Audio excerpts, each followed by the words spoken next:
Novel audiobook karya Margate dengan judul Carmilla.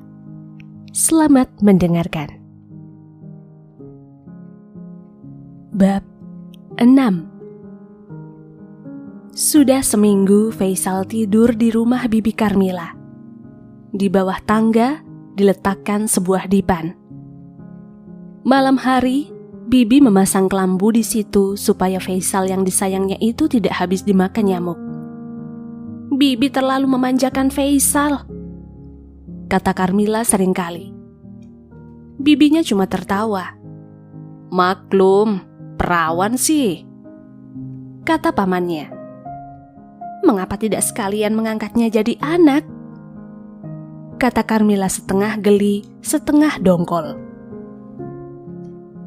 Seminggu yang lalu, Mila tiba-tiba merasa sakit perut.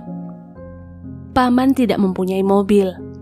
Terpaksa dia pergi menelpon Faisal dari rumah tetangga. Tengah malam buta, dibawanya Carmilla ke rumah sakit. Ditunggunya sampai pagi, sampai dokter menyatakan Carmilla boleh pulang dulu. Belum akan melahirkan.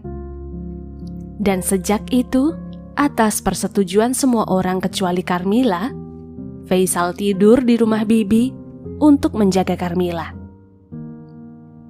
Faisal amat kesepian. Susi sudah pulang ke rumah ibunya. Carmilla tidak pernah mau bercakap-cakap. Bibi dan paman pukul 9 sudah masuk ke kamar. Carmilla juga tahu Faisal kesepian. Pernah sekali dia mengintai ke bawah dari celah-celah pinggir tangga. Dilihatnya Faisal tengah duduk di depan televisi sambil memeluk kedua tangannya. Dia tidak melihat penyanyinya. Matanya memandang ke langit-langit. Carmilla merasa kasihan padanya. Dia juga kesepian. Dia tahu bagaimana menderitanya orang-orang yang kesepian. Saat itu, hampir saja diajaknya Faisal bermain kartu. Akhirnya, Carmilla masuk juga ke kamar bersalin. 10 jam dia di situ, menderita kesakitan luar biasa. Dan Faisal duduk di sampingnya, menyeka keringatnya, memegang tangannya. Carmilla sudah terlalu kesakitan untuk menolak semuanya. Dia bahkan tidak sadar apa yang dilakukannya dan apa yang dilakukan Faisal. Dia tidak melihat betapa pucatnya wajah laki-laki itu. Sebentar-sebentar bibirnya gemetar. Tiap kali Carmilla menggeliat kesakitan, digigitnya bibirnya. Bila Carmilla sudah tenang kembali, diusapnya peluhnya. Kadang-kadang diberinya Carmilla minum sesendok-sesendok. Pukul 6:07, seorang anak laki-laki lahir. Faisal duduk di muka kamar bersalin dengan perasaan tersiksa. Dia sangat ingin merokok untuk menenangkan kegelisahannya. Tapi dia tahu Carmilla tidak menyukai rokok. Karena itu sudah hampir 9 bulan dia tidak lagi mengisap. Tapi pagi itu dirasanya betul keinginannya. Dikatupkannya tangannya, lalu dibukanya, lalu dikatupkannya lagi, lalu dibukanya kembali, lalu dikatupkannya, lalu dibukanya. Sampai pada suatu saat terdengar olehnya tangis bayi dari dalam. Hatinya tiba-tiba meloncat. Digesernya duduknya supaya lebih enak sedikit. Sebab badannya sudah amat kaku rasanya. Ketika dokter keluar, didapatinya Faisal tengah sibuk memandangi tali sepatunya. "Selamat, saudara Faisal. Laki-laki, gagah dan kuat. Dan, bukan main nakalnya. Seperti, bapaknya." Merah padam Faisal. "Dia mau menjepit gunting saya. Astaga." Dokter tertawa berderai-derai diikuti oleh suami pasiennya. "Anak itu handsome. Betul. Panjangnya 46. Cukup panjang. beratnya 3 kilo seperempat. Barulah Faisal sadar betul-betul.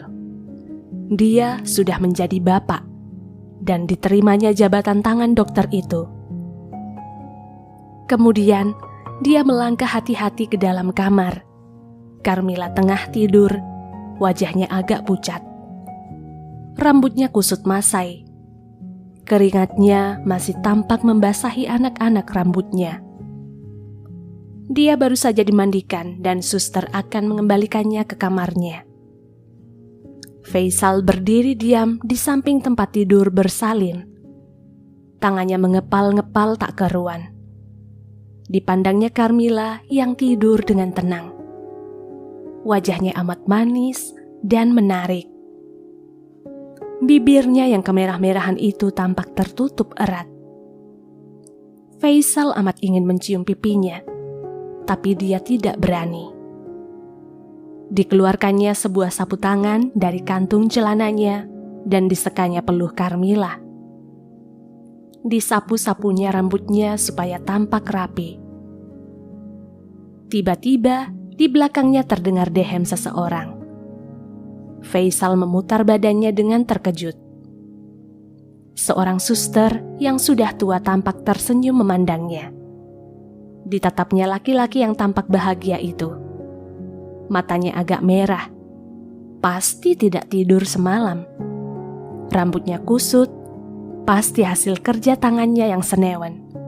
Mukanya berminyak. Belum mandi. Meskipun tampangnya lusuh seperti cucian, namun suster tua itu melihat bahwa laki-laki muda itu amat bahagia.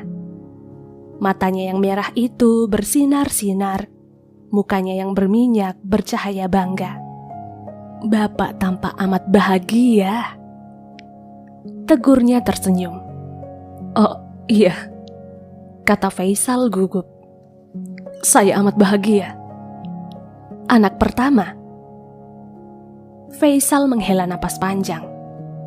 Iya yang pertama, katanya berangguk-angguk. Sementara itu masuk Brankar. Mau dipindahkan? Biarlah saya yang mengangkatnya. Suster tua itu memandang Faisal dari atas ke bawah dan memutuskan untuk membiarkannya mengangkat sendiri istrinya. Faisal memang kuat. Dia pernah ikut kejuaraan judo Jakarta dan keluar sebagai juara akhir. Carmila merupakan seorang anak kecil dalam pelukannya. Faisal hampir tak dapat menahan diri hendak mencium dan memeluk istrinya lama-lama. Carmila tampak begitu murni dan suci dalam tidurnya. Seperti kanak-kanak yang cuma mimpi tentang bidadari pembawa coklat-coklat. Dengan hati-hati diletakkannya istrinya di atas Brankar dan bersama-sama 2 orang suster mendorongnya ke kamar 2, kelas 1. Carmila seperti hidup dalam mimpi. Selama 5 hari di rumah sakit, pikirannya terasa kosong. Perasaan apapun tidak ada padanya. Karena air susunya amat banyak, dia terpaksa menyusui anak laki-lakinya. Meskipun hal itu sama sekali tidak disukainya. 6 kali sehari, suster Normala membawa masuk Fani ke kamar ibunya. Setiap kali melihat bungkusan berselimut itu, Carmila menjadi tegang. Jauh di dalam hatinya, dia amat ingin melemparkan bayi itu dan melihatnya meronta-ronta, menangis kesakitan. Akan tetapi, bila dia menunduk memperhatikan monyet kecil itu, dilihatnya betapa tidak berdayanya Fani. Betapa lembut dia. Mulutnya yang kecil itu bergerak-gerak dan betapa lembut dia menghisap, seakan-akan takut menyakiti ibunya. Mau tidak mau, air mata Carmila berlinang-linang. Diusap-usapnya kepala yang lembut dan kecil itu. Semuanya bagian dari dirinya.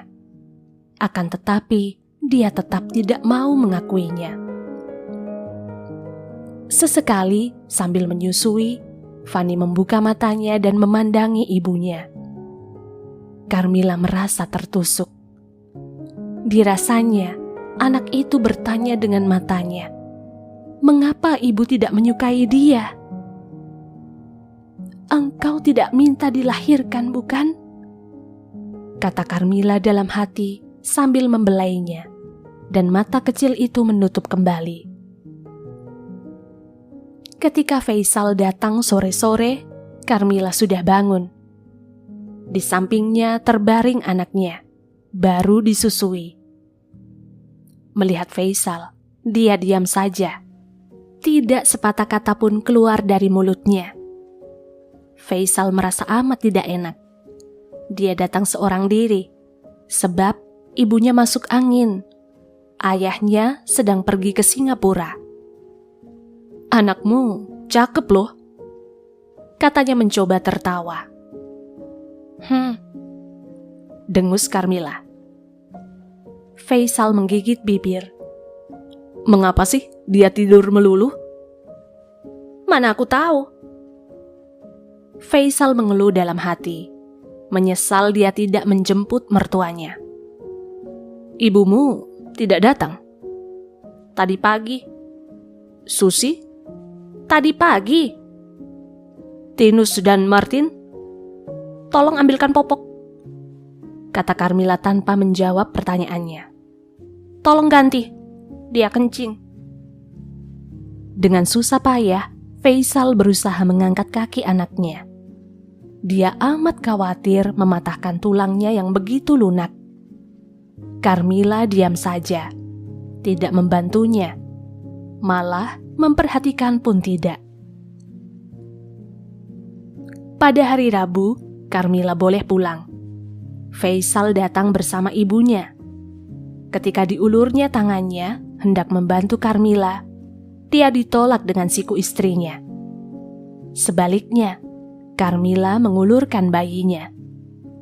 Faisal segera menerimanya, dan dengan hati-hati digendongnya bungkusan yang berharga itu, seperti anak kecil mendapat mainan. Dia melangkah cepat-cepat tanpa menantikan ibunya dan Carmila. Mulailah hidup baru bagi Carmila. Dia kembali ke rumah ibunya. Semua tetangga penuh pengertian padanya. Mereka membaca tentang perkosaan itu, tentang proses pengadilan yang tidak ada, tentang pernikahan di catatan sipil, tentang kelahiran Fanny. Mereka tidak menuduh Carmila. Namun, mereka pun tidak pula menuduh Faisal. Setiap orang yang mengenal Faisal saat itu, setiap orang, kecuali Carmila, mempunyai simpati baginya, merasa kasihan dan tidak menyalahkan perbuatannya berlarut-larut. Semua orang, kecuali Carmila, beranggapan Faisal masih cukup baik, masih bisa diperbaiki dan sudah menunjukkan perbaikan. Susi sekarang tidur sendiri di kamar lain, sebab dalam kamar kakaknya sudah ditempatkan tempat tidur baru. Kecil, berpelitur, bergambar seekor bebek, berkelambu biru, dan di dalamnya tidur Fanny. Tanpa diketahui siapapun, pada hari pertama dia kembali ke rumah, Carmila bertekad tidak akan menyusui anaknya. "Belikan Kamelpo," katanya pada Faisal. Faisal agak bingung. Pada waktu itu, Kamelpo cuma bisa diperoleh dengan resep dokter. Dan Dokter Iwan tidak memberikan apa-apa. Tentu sebab dikiranya air susu Carmila cukup. Dan begitu juga dugaan Faisal. "Mengapa?" "Tidak usah tanya mengapa. Anakmu perlu Kamelpo." Faisal mengerutkan kening. "Tahukah engkau itu perlu resep?" "Carilah resep itu untuk anakmu," katanya dengan tekanan berat pada kata terakhir. "Bukan untukku." Faisal ingin bertanya, "Air susumu kurang?" Tapi biar disambar petir, takkan keluar perkataan itu dari mulutnya. Dia takut bukan main, Carmila akan marah. Dan sangat pasti Carmila akan naik pitam, merasa tersinggung. Meskipun diakuinya istrinya itu seorang gadis, dan gadis yang masih kecil, yang baik hati, tapi baginya kebaikan hati itu tidak ada. Dia cuma dapat melihat dari jauh. Kebaikan itu ditumpahkan pada semua orang di sekelilingnya, kecuali padanya. Malah, khusus terhadapnya, istri yang manis itu amat pemarah dan lekas tersinggung. Tidak pernah mau bercakap-cakap, apalagi beramah tamah. Bila dia sedang tertawa dan Faisal masuk, maka tertawa itu lenyap segera disapu angin. "Engkau akan membawa dendammu sampai mati," kata Faisal dalam hati sambil memandangnya. "Jangan lekas marah, nanti Fani jadi pemarah," katanya masih mencoba meredakan suasana. "Peduli apa aku? Lekas pergi. Pukul 12 dia sudah harus minum." "Tapi Dokter Iwan tidak memberikan resep apa-apa." "Cari dokter lain." Faisal menjatuhkan dirinya ke atas kursi di samping tempat tidur Fani. "Lekas keluar atau aku akan berteriak membangunkan anakmu." Faisal tidak bergerak. Ditatapnya Carmila. "Sebenarnya," katanya dengan bibir gemetar, "katakanlah hal yang sebenarnya. Sebab bila Fani memerlukan susu buatan, tentu dokter mengetahuinya. Tapi kau dengar sendiri, segalanya beres katanya. Katakan hal yang sebenarnya. Katakan, katakan." Seru Faisal makin meninggi. Carmila undur selangkah. Faisal bangkit dan maju. Carmila mundur lagi. "Tidak ada apa-apa. Tidak ada apa-apa." "Mengapa Fani membutuhkan susu kaleng?" tuntut Faisal. "Sebab dia butuh. Dia perlu makanan." "Bohong, bohong. Bukankah engkau tidak sudi menyusuinya? Bukankah begitu? Hah? Bukankah begitu?" Faisal maju lagi. "Aku memang tidak sudi menyusui dia. Aku tidak menghendakinya. Mau apa? Aku tidak merasa itu anakku. Engkau boleh bawa dia pergi sekarang juga bila engkau kurang senang." "Baik," kata Faisal dengan amat gusar. "Baik." Dia duduk di atas tempat tidur Carmila, lalu merenung sebentar. "Aku akan bawa dia ke rumahku. Aku akan sewa orang untuk menyusuinya." "Beraku ya kau sekarang, tidak lagi bersaya," kata Carmila dalam hati.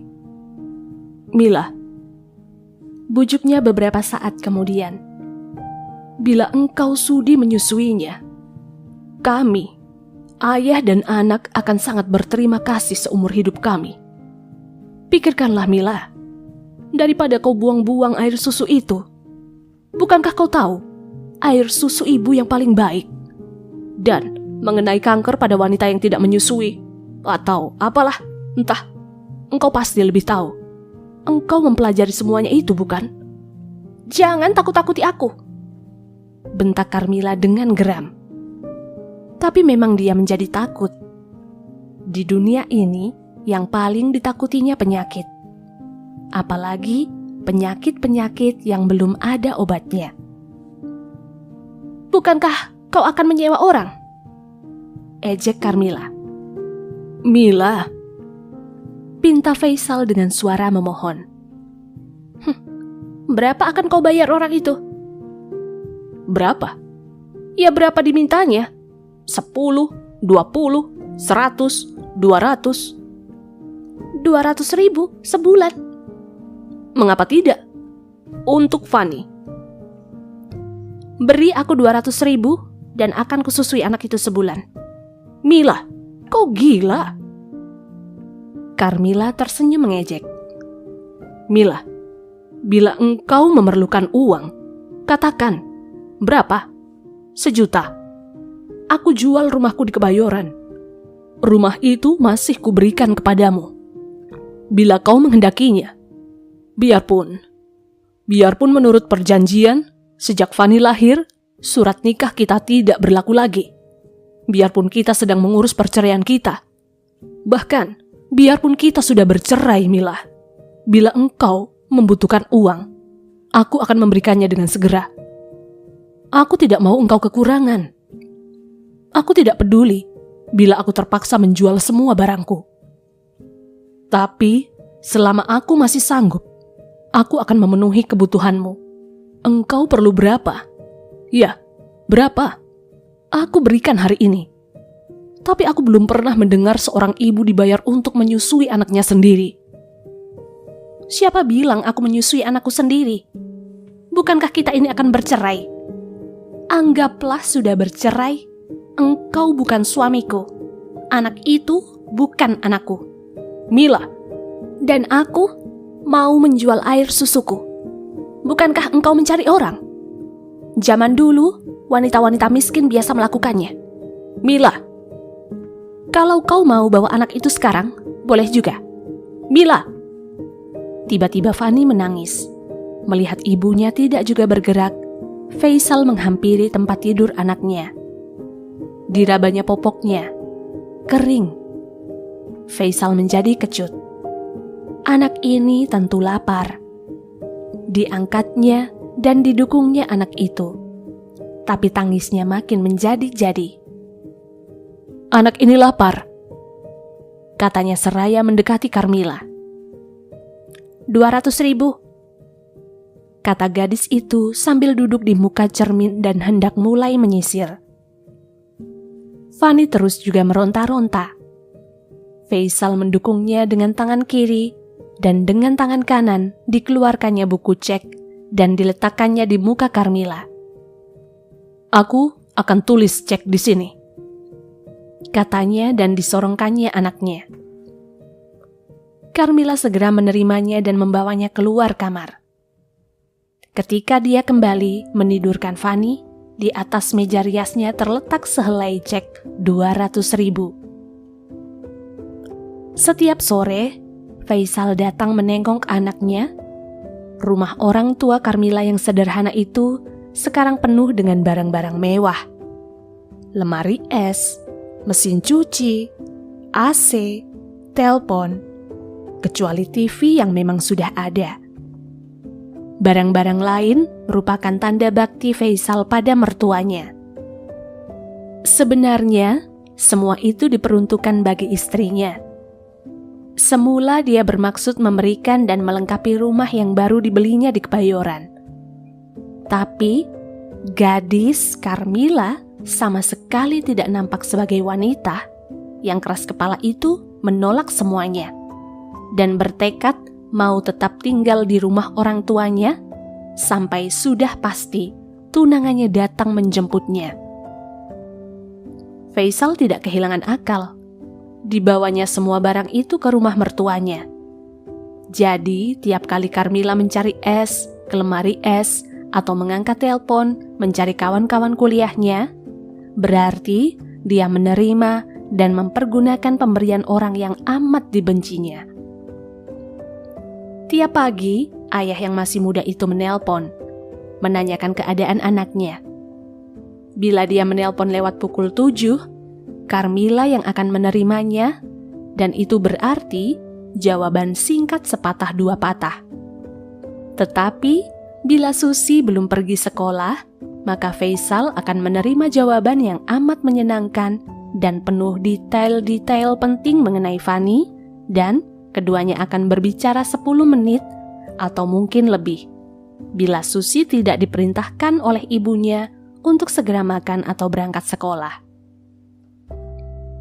Susi amat mengasihi Fanny. Dialah satu-satunya orang kepercayaan Faisal untuk mengawasi anaknya. Ibu mertuanya sayang juga pada cucunya. Tapi Faisal tidak berani memberinya perintah-perintah seperti yang dilakukannya pada Susi. "Sus, kalau Kak Mila tidur, tolong jaga Fanny ya." Atau, "Sus, ajak Fanny main-main ya." Tanpa diperintah pun, Susi akan suka bermain-main dengan Fanny. Malah, itu kerjanya tiap hari setelah pekerjaan rumahnya selesai. Apalagi sekarang, Fanny sudah 3 bulan. Gemuk, bulat, dan tidak cengeng. Selalu siap untuk tertawa bila orang mengajaknya main-main. Seakan-akan dia insaf, ibunya tidak menyukainya. Maka dengan segala daya upaya, hendak direbutnya kembali cinta ibunya. Wajahnya amat manis, hidungnya mancung dan kecil, bibirnya merah, matanya bulat dan bersinar-sinar. Rambutnya hitam, bulu matanya panjang dan lentik. Semua yang melihatnya mengatakan bahwa Fanny itu ekstra manis, ekstra sehat, ekstra dalam hal mengambil hati orang. Ibu Faisal amat merindukannya. Tiap kali anaknya datang, Faisal diam seorang diri di rumah yang dibelinya bagi Karmila. Selalu ditanyainya mengapa Fanny tidak dibiarkan dirawat olehnya. "Aku toh belum terlalu tua untuk merawat cucu, apalagi bila ibunya masih ingin kuliah." Tapi Faisal yang tidak pernah menceritakan apa-apa tentang Karmila, beranggapan bagaimanapun seorang anak lebih baik dirawat oleh ibunya sendiri. Dia tidak percaya Fanny akan dimusuhi mati-matian oleh Karmila. Buktinya, anak itu sehat dan lincah. Akan tetapi, ketika Fanny hampir 4 bulan, Karmila tiba-tiba dihinggapi demam ingin kuliah kembali. Dulu dia setuju akan menunggu sampai Fanny berusia 6-7 bulan. Sampai dia sudah boleh diberi makanan tambahan. Tapi kini, tidak boleh tidak. Dia ingin kuliah. Faisal menjadi bingung. "Engkau tahu akibatnya bagi Fanny?" Fanny mendengar namanya dipanggil, segera menoleh dan memandang ayahnya, lalu tertawa dan membalikkan badannya dengan susah payah. "Dia sudah pandai telungkup," gumam Faisal pada Karmila. "Apakah cek itu masih kurang?" Karmila merah padam. Cek itu merupakan rahasia di antara mereka berdua. Faisal tidak pernah mengatakannya pada siapapun dan Karmila rupanya begitu juga. Pada ibunya, dikatakannya Faisal memberinya uang itu setiap bulan dan ibunya menganggap hal itu wajar. "Bukan soal uang. Aku ingin kuliah lagi. Titik. Fanny mesti kau ambil." "Oke, engkau kuliah lagi. Tapi anak ini toh boleh tetap di sini. Ibumu pasti tidak keberatan mengurusnya. Sebab kalau aku tidak salah, selama ini pun ibu yang merawatnya. Engkau kan cuma tukang susut tok." Karmila tersenyum masam. "Tidak, dia menggangguku." "Mengganggu bagaimana?" "Aku tidak bisa belajar dengan tenang. Dia akan menangis dan minta perhatian." "Ah, engkau toh tidak belajar terus-menerus, setiap saat." "Tapi aku akan ingin bermain-main dengan dia dan melupakan diktat-diktat." Faisal tertawa. "Salahmu sendiri. Biarkan dia main dengan orang lain." "Tapi aku tertarik padanya. Aku tertarik pada setiap anak kecil. Aku menyukai mereka. Dan aku khawatir bila dia terlalu lama di sini, aku tidak akan sanggup melepaskan diri darinya dan itu akan menyukarkan aku di kemudian hari." "Engkau mulai menyukai anak itu?" "Iya," saut Karmila pelan sambil menunduk. Iya, aku menyukainya dan mencintainya. Tapi jangan engkau bersorak dulu, itu wajar. Setiap orang menyukai dan mencintainya." Secara kebetulan, keduanya menoleh ke arah box. Fanny sedang menjilat-jilat bola merahnya. Karmila membuang pandangannya ke samping, supaya Faisal tidak melihat air matanya. Baiklah, kata Faisal akhirnya. Bila anak ini menghalangi engkau, aku akan mengambilnya. Tapi tidak mungkin cepat-cepat. Aku mesti membuat persiapan dulu dan engkau mesti datang ke Kebayoran untuk mengatur kamarnya. Aku akan memerlukan seorang pengasuh yang berpengalaman. Ibuku tidak mungkin merawatnya. Mengapa engkau tidak pindah ke rumah orang tuamu? Tanya Carmila dengan sedikit simpati. Dengan begitu, kau tidak usah repot-repot. Faisal menggeleng. Aku sudah berumah tangga. Meskipun dia tersenyum memandang bekas istrinya. Rumah tangga itu sudah menjadi puing. Aku tidak mau menyusahkan orang tuaku lebih banyak. Cukup ketika aku belum kawin. Semua salahku. Semua salahku.